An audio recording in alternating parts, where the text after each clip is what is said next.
Chief तर्जुमान Ravinder Sharma ने जम्मू कश्मीर में इंतखाबात से मुतल्लिक वजह दाखिला के बयान का खैरमकदम किया। उन्होंने कहा कि गुज़श्ता 6 सालों से कांग्रेस असेंबली इंतखाबात और रियासत का दर्जा बहाल करने का मुतालबा कर रही है। मिला और माननीय होम मिनिस्टर की तरफ से भी एक इशारा मिला कि बहुत ही जल्द यहाँ पे असेंबली चुनाव होंगे, क्या कहेंगे?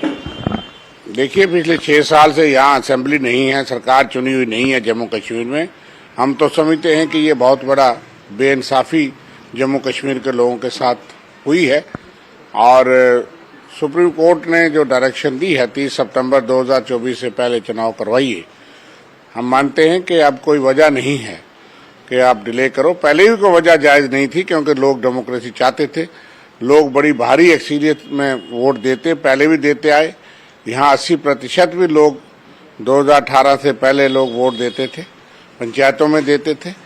आतंकवाद, अलगाववाद एक अलग फेज है, वो अलग एक साजिश है, उसका मुकाबला भी लोग करते हैं। लेकिन जम्मू कश्मीर और कश्मीर के लोगों ने बहुत बार ये साबित किया कि वो हिंदुस्तान की जमहूरियत में विश्वास करते हैं और वो डेमोक्रेसी चाहते हैं।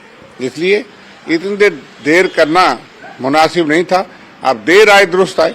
हम इसका स्वागत करेंगे कि जब चुनाव होने चाहिए और जहां चुनी हुई सरकार होनी चाहिए। एक चीज और, एक सवाल और कांग्रेस क्या चाहती है, स्टेटहुड पहले या इलेक्शन? बिल्कुल, हमने कहा है स्टेटहुड छीनने का कोई अधिकार नहीं था, गलत छीना गया।